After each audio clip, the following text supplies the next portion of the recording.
the sharks are on the hunt. Sniffing around the nooks and crannies of one of the best conserved coral reefs in the world. We are in Caribbean waters of Cuba, at a place known as Jardines de la Reina, an immense national park made up of more than 600 keys, stretching out for more than 300 kilometers of crystal clear water.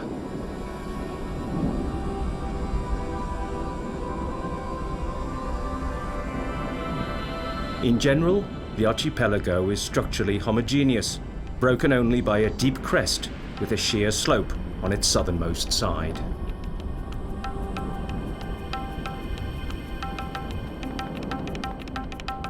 The crest gives way to a platform that originates in an old coastal reef lagoon formed in past ages when sea level was lower than today.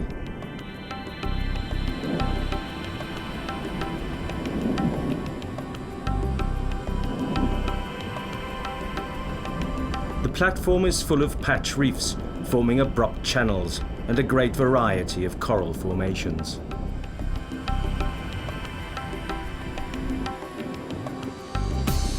Now, near the coast, Cuban crocodiles find shelter lurking around the marine phanerogam meadows and mangroves.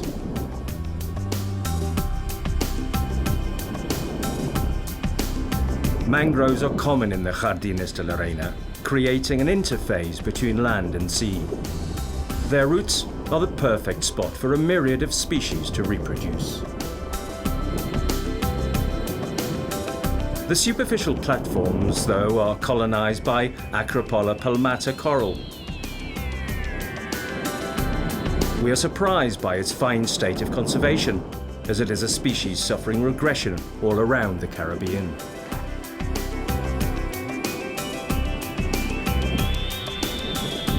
And no less of note are the colonies of pillar coral, with their amazing columns.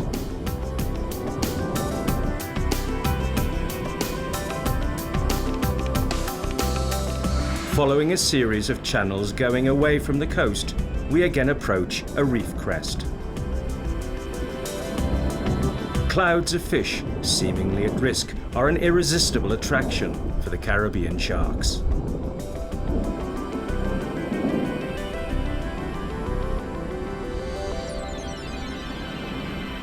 The crest gives way to a deeply notched step on the exterior part, testimony to weathering when water level was at this height thousands of years ago.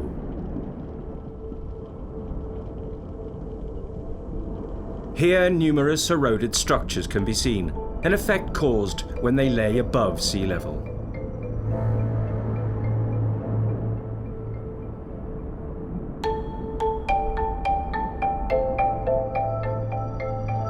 These fissures and channels close to the deep crest are popular places for these large tarpons.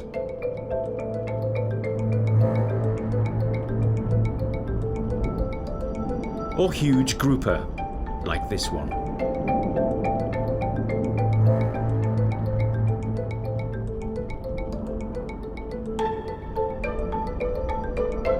Swimming around, we surprise this group of silky shark.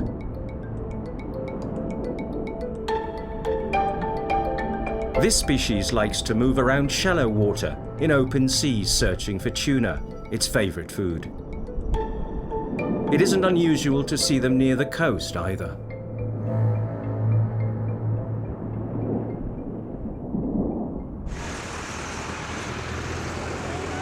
But to get to the Jardines de la Reina, we have to go through La Habana.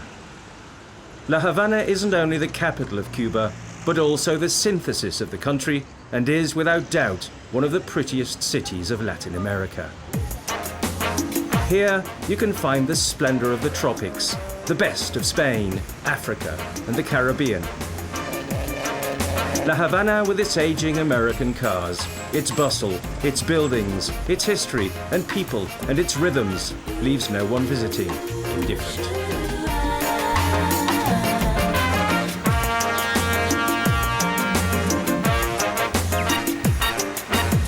A tour of Havana is a joy. The beauty of its architecture and its buildings entice. UNESCO declared the Old Town a human heritage site in 1982, recognising then the value of the old city, of its colonial fortifications, the elegance of the churches and mansions and parks and squares, all that which is known as Old Havana.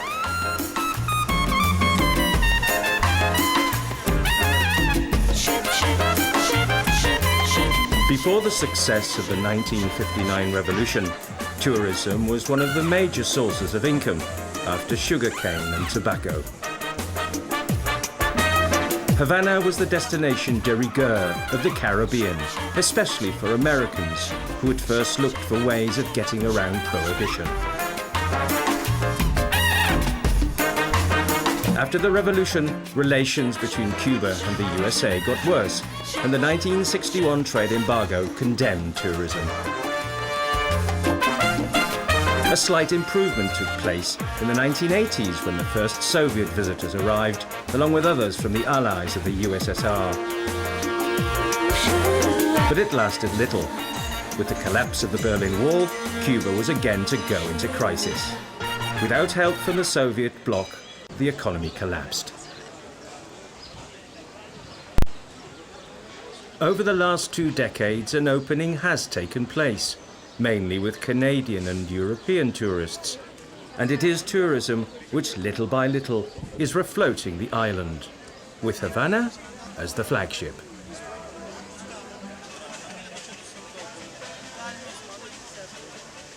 Approaching the sea, we bump into the extraordinary Castle of Morro. The odd visit by the English corsair Sir Francis Drake was enough to convince the King of Spain to order its construction in 1587.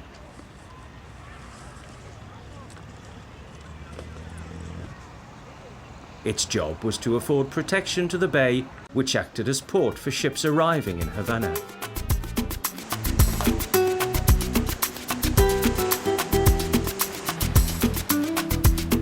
This is one of the most popular tourist attractions of the city, as is the famous Havana Pier. A must-see, especially at dusk, and not only for the visitor, but also for any local who knows what's best. But our destination is more inhospitable and nearly deserted, very different to bustling Havana. In the open Caribbean Sea to the south of the Camagüey and Ciego de Avila provinces, and in the Gulf of Guacanabayo, can be found a group of keys making up, as far as the exports are concerned, the best conserved and most virgin marine area of the insular Caribbean. We are in the Jardines de la Reina National Park.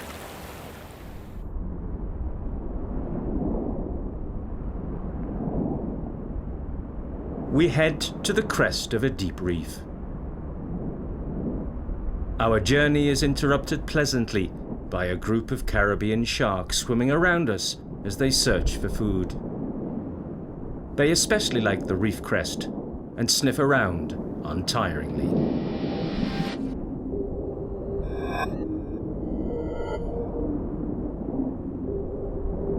They are hassling a shoal of carangides.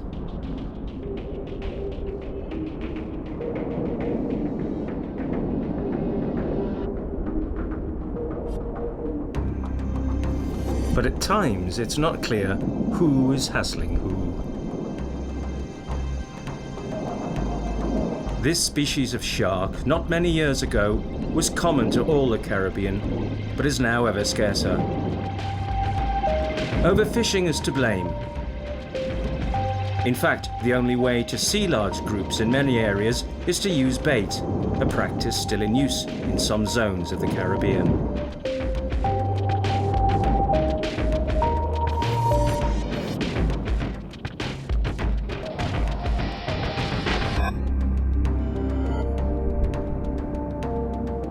Their reproduction rate is low. The females give birth to between 4 and 6 young every 2 years, so intensive fishing creates a deep impact on their numbers.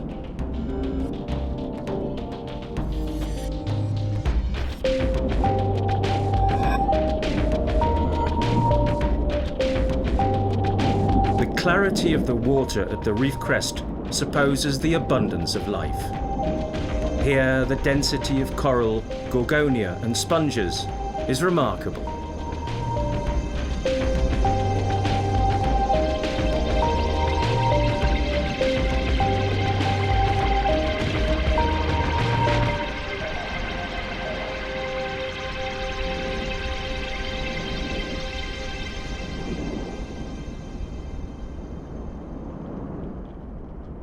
At 35 meters, wave movement is absent, and when there is no current, the stillness is absolute.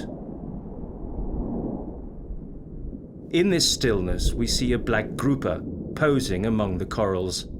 At first, he lets us come close, but they are shy and soon hurries away. Now our attention is drawn to the reef walls.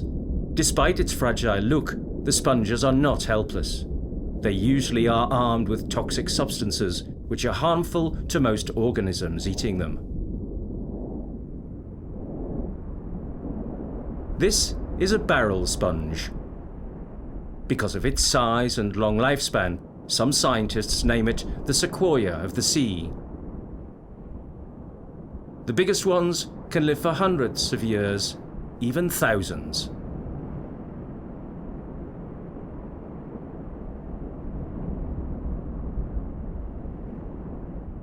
The reef crest ends in a steep slope seaward and protects the flat sedimented area on the inside, formed when sea level was lower than today.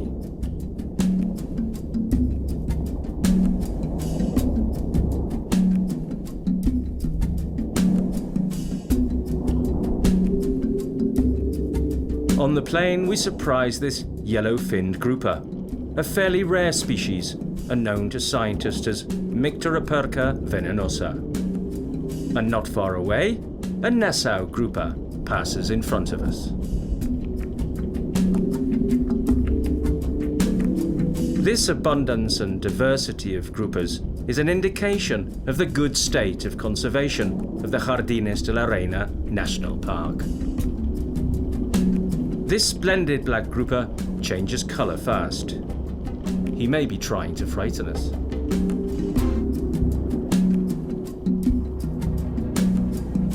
Back at the crest, we again bump into a good number of strong Caribbean shark.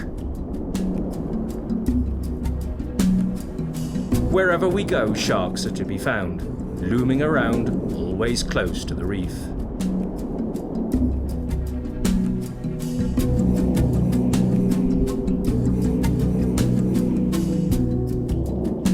They are a Pacific species, harmless to humans, as their diet is fish. The largest are about 2.5 meters long. However, they can be stroppy at times if humans are not careful, and it's best not to annoy them.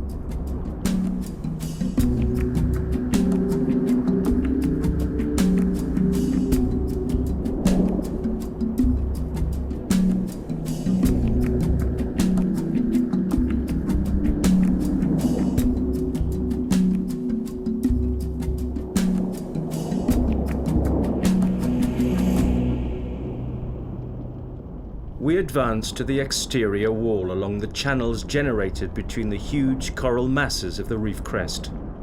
One after another, coral columns generated after thousands of years of growth sink down into the abyss of the ocean.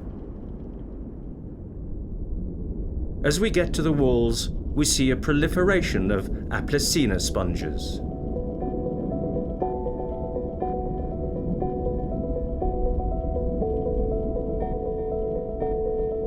We go back to the platform through another fissure and see how sediment builds up on the seabed. Heads of coral grow up everywhere, and sponges and other invertebrates grow on them. Many of the coralline structures come from broken pieces fallen from the crest during storms, creating yet a new patch on the reef.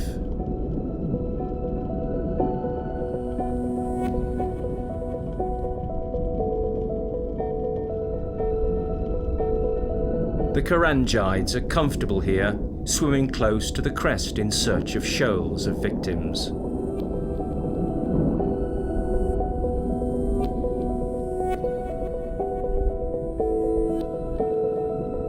Advancing along the internal wall of the crest, we come across this Carey turtle. Many species of turtle nest in this archipelago. Scientific studies have shown that for nesting they prefer beaches with vegetation, probably because the sediment is more consolidated.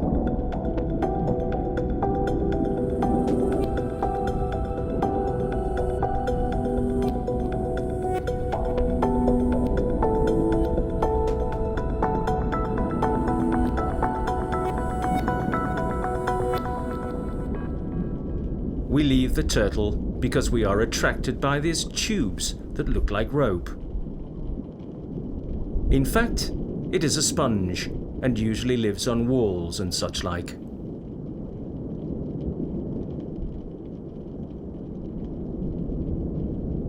A small group of Carangiids move among the coral.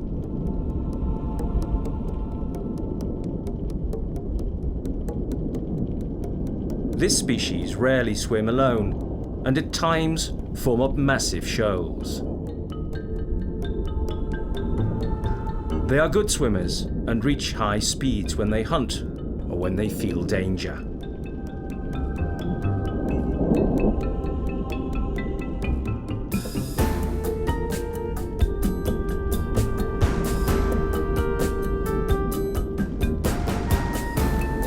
This species belongs to the Indian Ocean, not the Caribbean.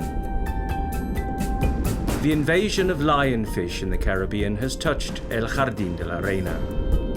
First seen in 2007, they reproduce rapidly. Their presence here is devastating for this sea. We leave behind the lionfish and move to the wall in order to observe these fantastic black corals. Many of these species are desired in jewelry. The vast diversity of the Jardines de la Reina has surprised us. It has been proven scientifically that where fishing pressure is less, as here in the national park, the biodiversity balance is finer, and this means more complex, rich animal and vegetable communities. As we exit the fissure into the open sea, we bump into another hefty shark formation.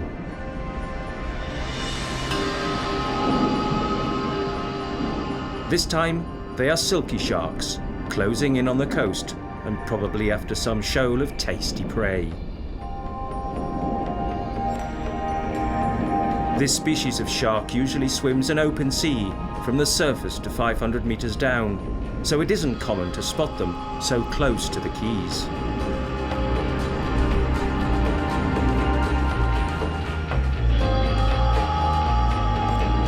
The females are viviparous and give birth to between 2 to 12 offspring, measuring about 80 centimeters at birth.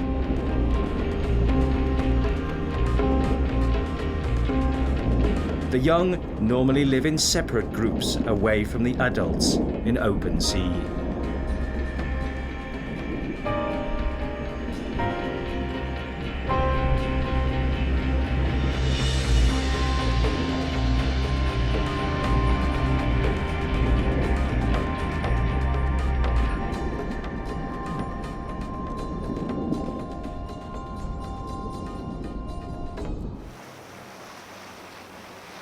On his second Cuban voyage in mid-May 1494, Christopher Columbus sailed an immense key group to the south of Camagüey, and its beauty captivated the explorer.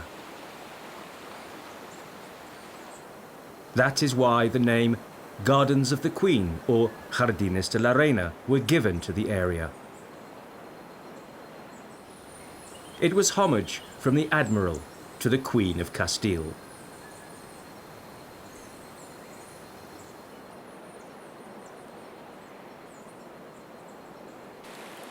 It is said that Columbus, on entering this endless labyrinth of keys, was about to get lost on several occasions.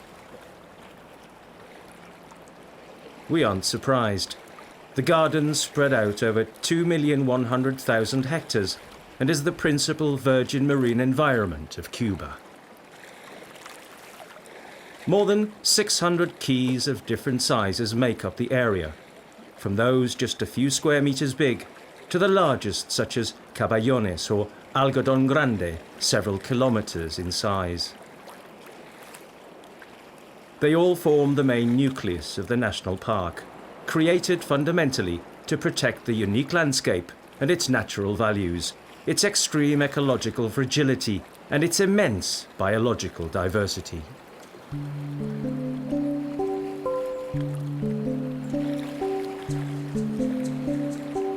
The dominant vegetation on the Keys is made up of different species of mangrove. These mangroves create real forests of woody plants around the lagoons, banks and coasts, protected from wave action. They are particularly adapted to the salty waters near the coast.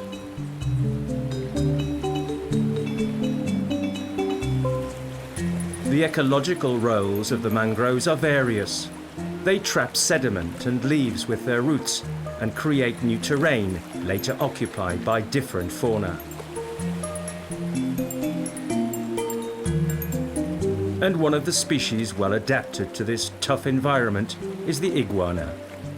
This one is called by the scientists Cyclura nubila nubila and is endemic subspecies of the Jardines de la Reina. It is untroubled here in the national park, unlike other parts of Cuba and America, where they are a threatened species, and in some cases already extinct. The peace of the iguana is broken by a jutia coming to the beach in search of food given up by the waves, mainly plants and marine algae.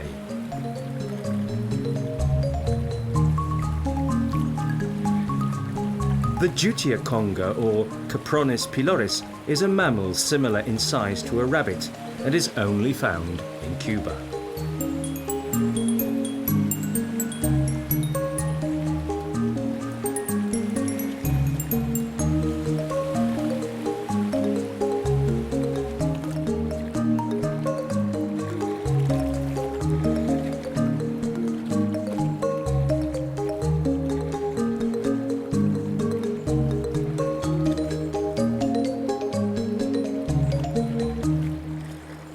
They are especially common in Jardines de la Reina, and scientists have been surprised by their mobility, and they are to be found on all the keys making up the park.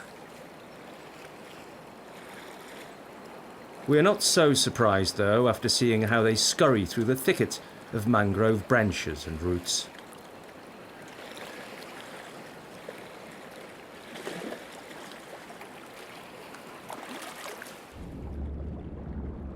We already mentioned the role of the mangrove in creating new islands through the accumulation of leaves and sediment thrown up by the waves. But still more important is its capacity to regenerate at the land-water interface, a unique environment, both rich and diverse, used by young species of intense ecological interest.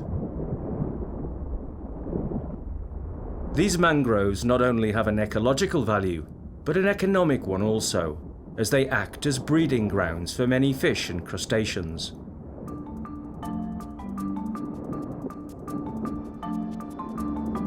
Many of these species are born in adjacent systems like marine meadows or coral reefs, but their larvae and young come here to the mangrove and grow under the roots, finding shelter and food there. They are then essential for man as they guarantee the viability of fishing activity.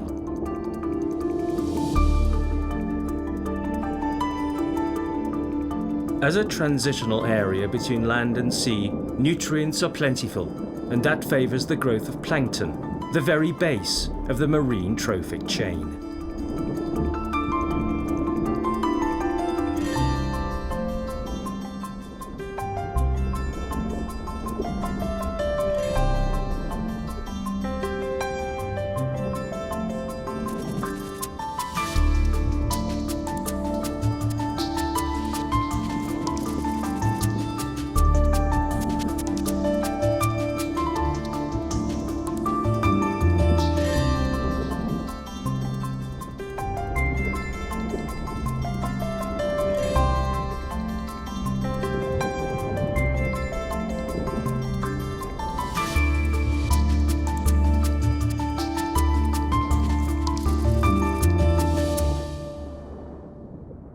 Among the roots we find this rare sea fan belonging to the genus Carijoa.